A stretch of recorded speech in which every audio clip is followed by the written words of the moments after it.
Baik Bapak Ibu sekalian, teman-teman sekalian, kita akan belajar firman Tuhan hari ini. Cukup pelik ya, cukup berat. Karena apa? Karena ini tidak cukup membuat kita happy barangkali. Nah, mari kita buka Alkitab kita di 2 Raja-Raja ya. 2 Raja-Raja 4 ayat 1 sampai dengan 7. Demikianlah firman Tuhan.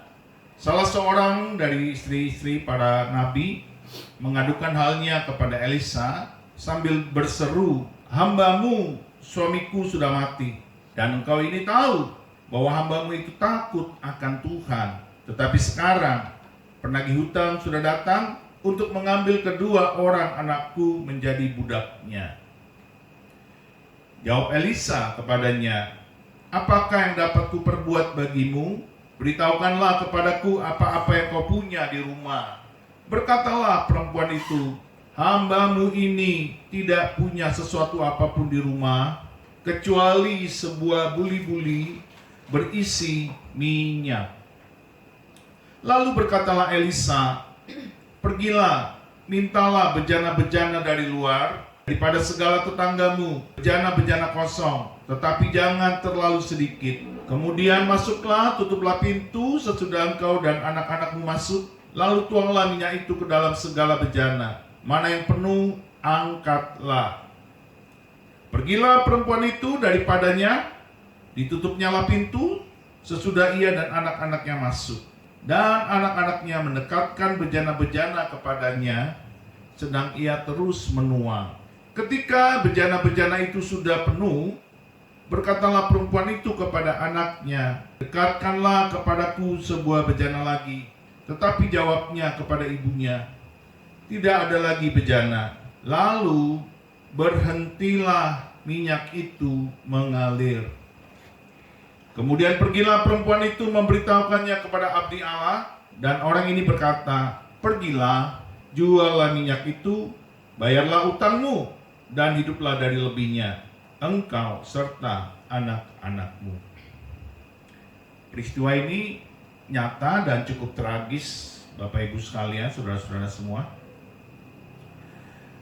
Bayangkan seorang hamba Tuhan, seorang nabi, ternyata punya utang. Dan ketika dia meninggal, dipanggil Tuhan ke rumah Bapa, anak-anaknya akan diambil menjadi budak-budak karena tidak dapat membayar hutang-hutangnya. Saudara bayangkan, kalau kita membaca kisah ini, seringkali yang kita lihat adalah mukjizatnya. Kita selalu terkagum-kagum dengan kisah ini, bagaimana Tuhan menciptakan sebuah mukjizat dari seorang janda yang sangat miskin dan punya hutang.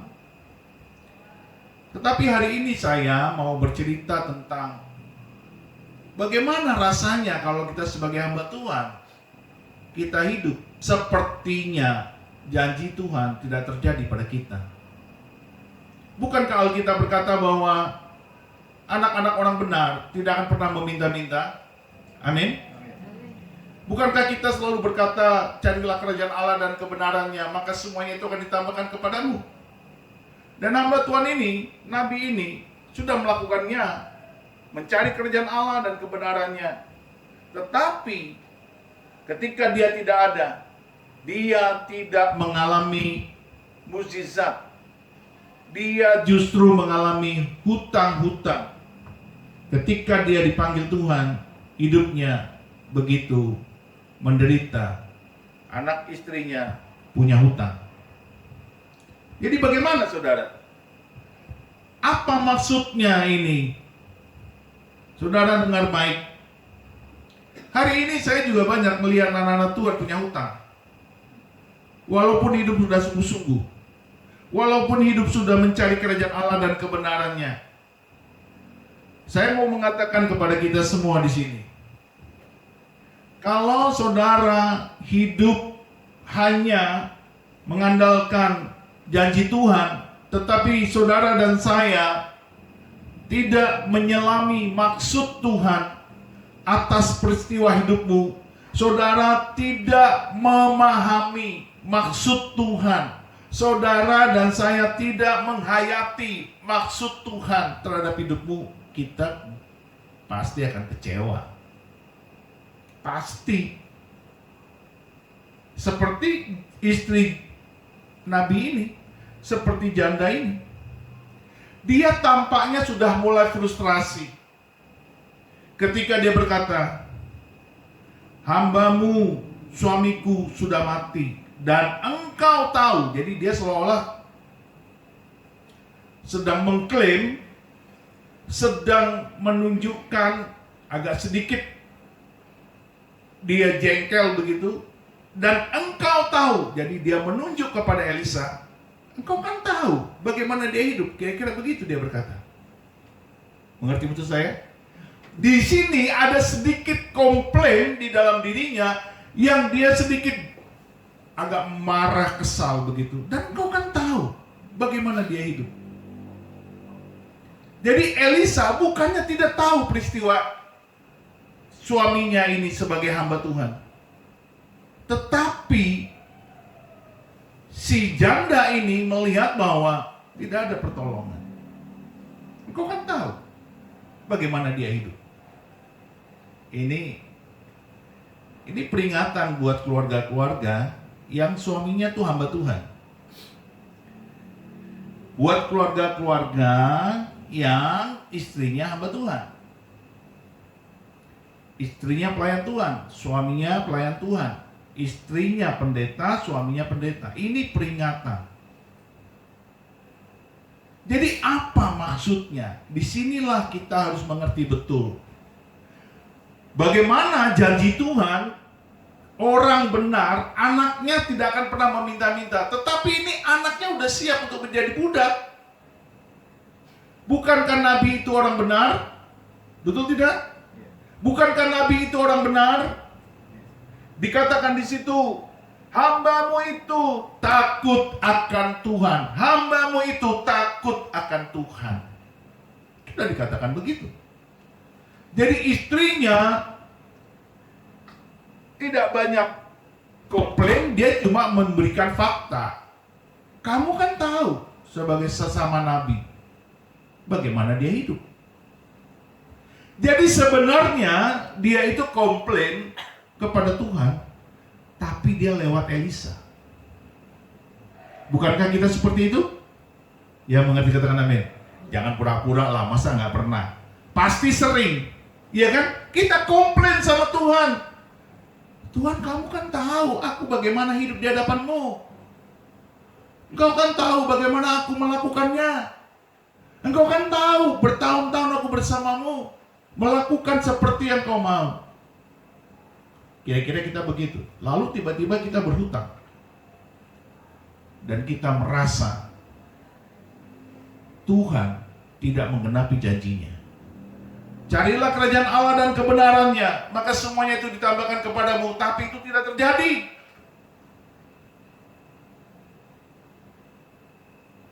Jadi bagaimana?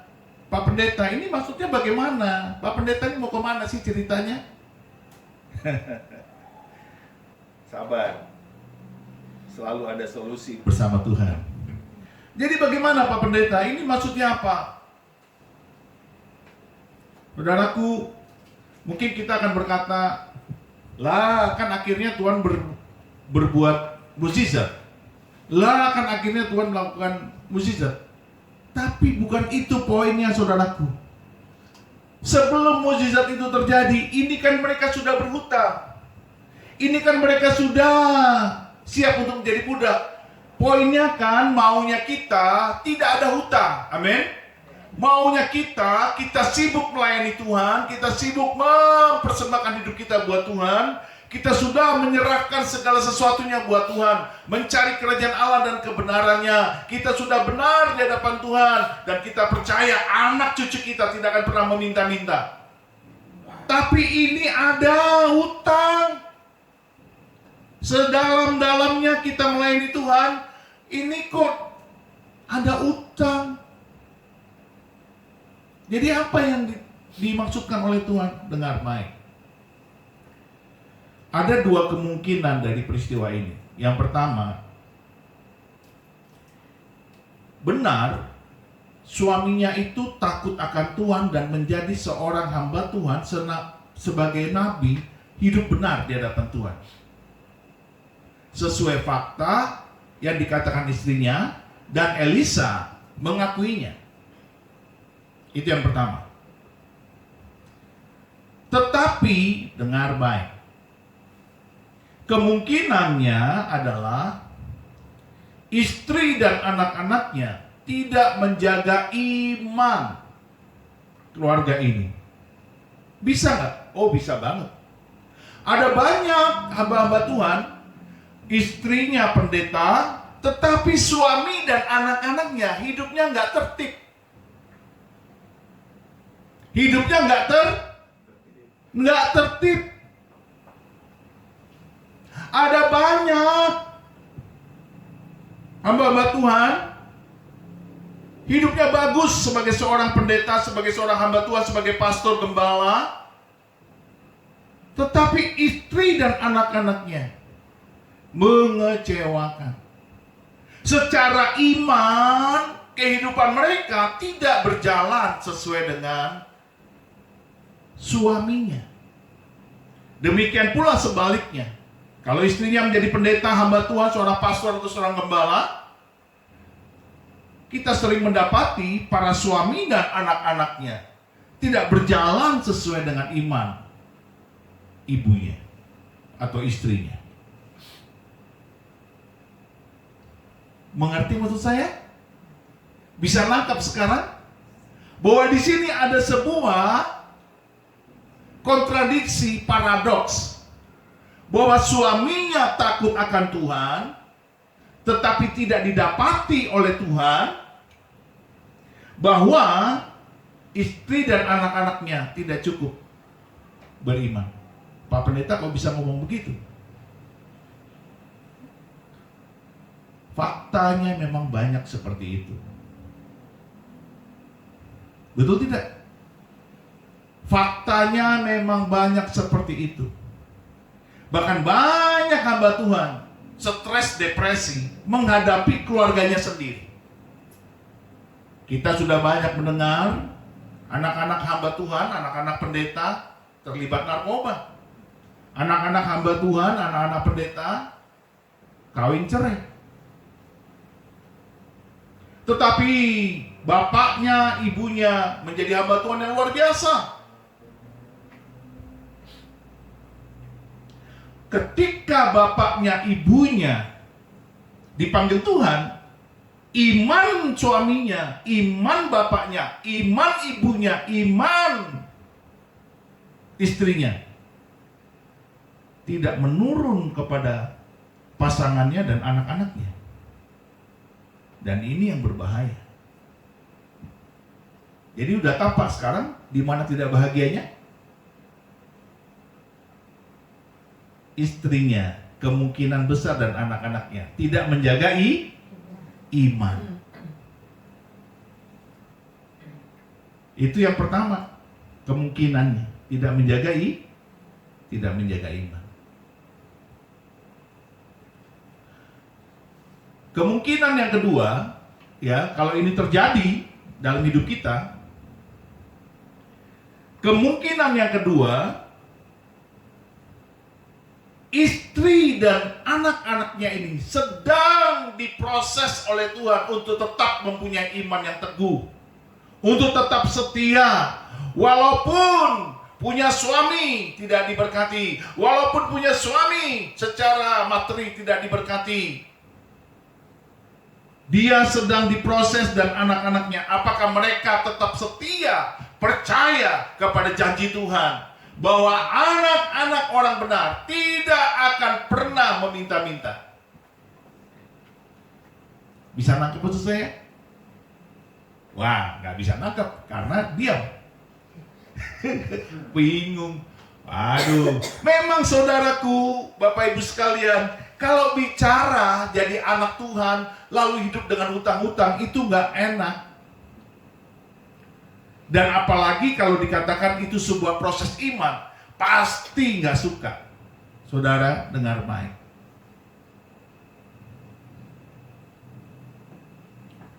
Kalau Yesus saja menderita untuk naik ke salib itu,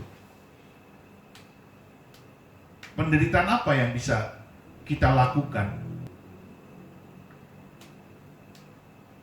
kalau kita sendiri untuk membuktikan iman kita tidak punya penderitaan? Kalau Yesus menderita untuk membuktikan kasihnya, untuk membuktikan bahwa dia mempunyai iman, bahwa dia sanggup naik ke salib itu, lalu kalau kita hidup, apalagi yang bisa kita lakukan? Selain Tuhan mengizinkan iman kita untuk diuji, iman kita untuk dibuktikan apakah kita tetap percaya kepada janji Tuhan. Nah, di sini seringkali anak-anak Tuhan akhirnya tidak berhasil mendapatkan pertolongan Tuhan. Kenapa? Karena ketika mereka melalui proses pengujian untuk membuktikan imannya kokoh, imannya teguh, imannya mantap, mereka tidak mengalami mukjizat jawaban Tuhan seperti ibu dan wanita ini. Jadi saya melihat ini adalah kasus yang kedua, bahwa ketika suaminya meninggal dan tidak meninggalkan warisan sepeser pun, tidak ada berkat materi di rumah mereka kecuali minyak dalam buli-buli, yang itu pun suatu hal yang biasa. Tetapi karena mereka tetap menjaga iman mereka, lalu Tuhan melihat. Ketika Tuhan melihat bahwa iman mereka tetap terjaga, bahwa iman mereka tetap percaya, bahwa janji Tuhan pasti digenapi, bahwa janji Tuhan pasti terjadi, bahwa anak cucu orang benar tidak akan pernah meminta-minta, dan mereka pegang itu janji Tuhan. Tuhan kirim Eli, Tuhan kirim Eli, Tuhan kirim Elisa. Tuhan kirim Elisa, dan Tuhan bilang kepada Elisa, Elisa, kamu pergi kepada janda Nabi yang sedang berhutang. Hari ini janjiku harus tergenapi dalam rumah tangga mereka. Kamu pergi, Elisa. Disitulah Elisa ketemu dia, dan si wanita ini, si ibu ini, si janda ini dengan berani berbicara kepada Elisa, permisi, hamba Tuhan, engkau tahu bagaimana suamiku hidup. Dia sangat giat dalam Tuhan, dia sangat takut akan Tuhan, tetapi engkau lihat sekarang, anak-anakku akan menjadi budak sebentar lagi. Bagaimana pendapatmu? Elisa langsung bilang apa? Apa yang ada padamu?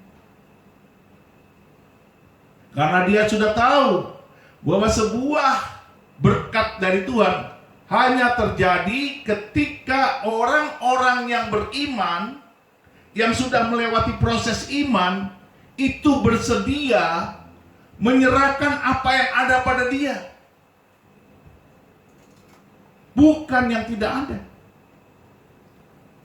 Jadi saya melihat ini adalah kemungkinan yang kedua, bahwa Tuhan mengizinkan keluarga ini mengalami kemiskinan untuk membuktikan iman mereka tetap teguh. Yang mengerti katakan amin.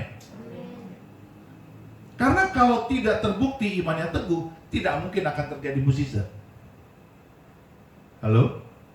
Kalau tidak ada pembuktian proses imannya yang teguh, Tuhan tidak akan buat mukjizat. Karena tidak ada iman di situ. Bayangkan ketika Elisa, ya, coba ini kalau mereka bertiga tidak ada iman, ya, ibu dan kedua anaknya ini, kalau tidak ada iman, dengar baik. Ketika Elisa berkata begini, kamu cari bejana-bejana, kamu cari bejana-bejana sebanyak-banyaknya, nanti kamu tuang minyak itu di bejana-bejana itu. Sekarang saya mau tanya, orang kalau beriman percaya nggak itu? Percaya nggak?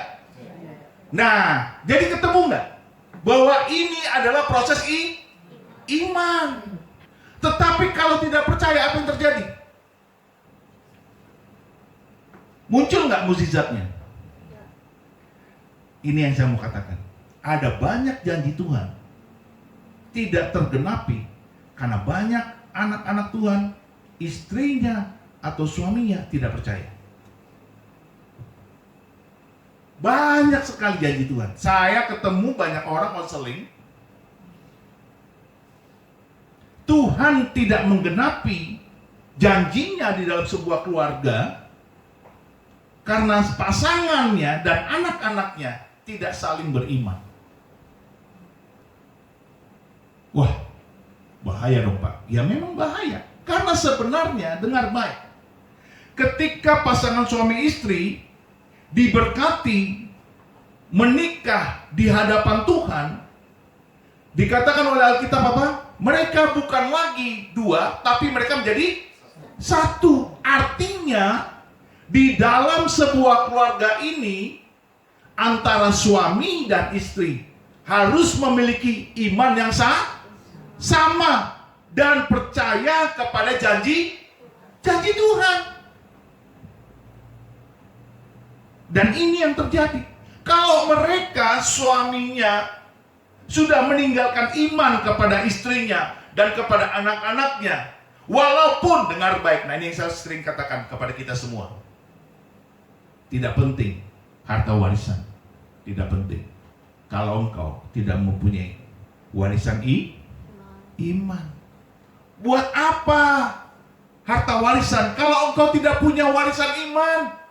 Sebab ketika kita keluarga sangat berharta, sangat berpunya, kita menjadi orang yang sangat kuat dalam materi, tetapi di dalam keluarga kita tidak ada iman, kelak hidup kita tidak akan berguna. Karena harta benda itu akan musnah, akan habis. Tetapi kita bertemu di sini sebuah keluarga yang menjaga iman. Ketika mereka tidak punya harta warisan, maka yang diberikan oleh bapaknya, oleh suaminya adalah warisan iman. Maka ketika Elisa berkata, apa yang ada padamu? Dan istrinya bilang apa? Hambamu ini tidak punya sesuatu apapun di rumah kecuali sebuah buli-buli berisi minyak. Dia jujur, tetapi dia juga terbuka untuk mengalami sesuatu yang dari Tuhan. Kalau dia tidak jujur, kalau dia hanya jujur untuk penderitaannya, dia berkata begini, hambamu ini nggak punya apa-apa. Sering kita begitu kan? Saya nggak punya apa-apa. Padahal di rumah itu masih ada sepeda, masih ada motor, masih ada tas, masih ada sepatu, masih banyak baju-baju. Kita masih bilang nggak ada apa-apa, nggak punya apa-apa, ya Tuhan Yesus.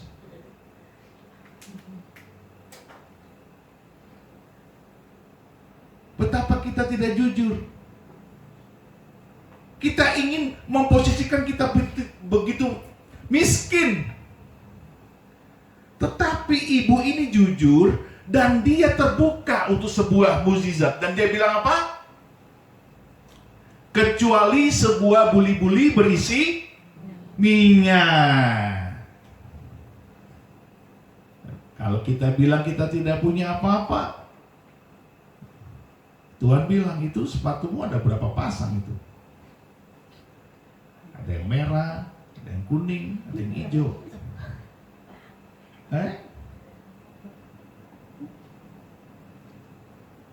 Dia jujur dan dia terbuka untuk sebuah pernyataan Allah terjadi dalam hidup dia. Dan ketika dia terbuka, itu sudah membuktikan bahwa dia beriman. Ketika diperintahkan oleh Elisa, minta wadah-wadah, bejana-bejana dari tetanggamu semua. Bayangkan itu. Dan anak-anaknya percaya juga. Kalau anak-anaknya nggak percaya, coba anak-anaknya ngomong apa? Ngapain sih? Ya begitu kan anak-anak sekarang. Ngapain sih? Malu-maluin aja. Udah miskin, pinjam-pinjam lagi sama tetangga bejana-bejana. Malu kita. Pasti begitu. Kalau anak-anak nggak percaya. Tapi ini anak-anak beriman.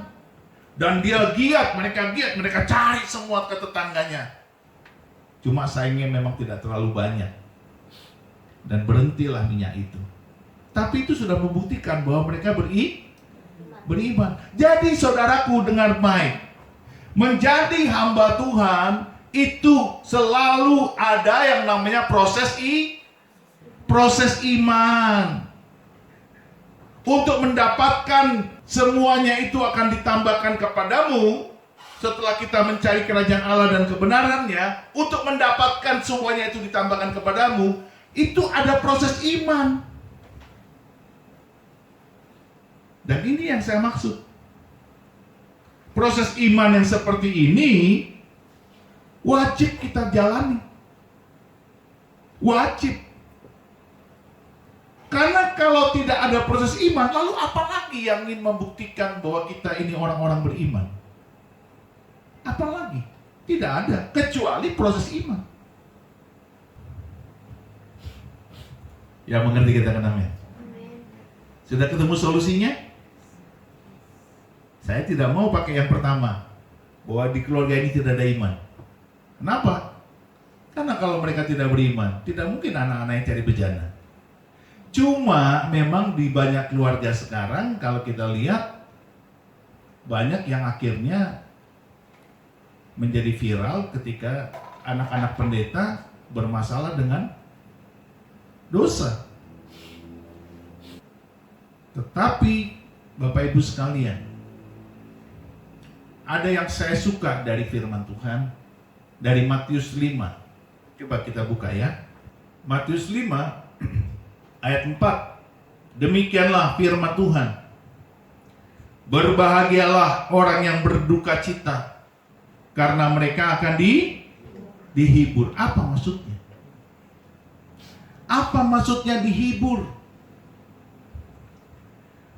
Saudara, di sini yang dimaksudkan dengan berduka cita adalah orang-orang yang selalu memeriksa dirinya, yang selalu merasakan dosa dirinya, yang selalu ingin bertobat, yang selalu merendahkan diri, mengkontemplasi dirinya, mengkoreksi dirinya, mengintrospeksi dirinya, dan ingin selalu bertobat. Orang yang berduka cita, orang yang sedang menyesali dosa-dosanya.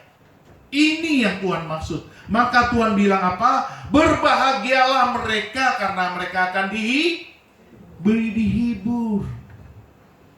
Artinya Tuhan akan membuat dia terbebas, karena selalu ada pengampunan.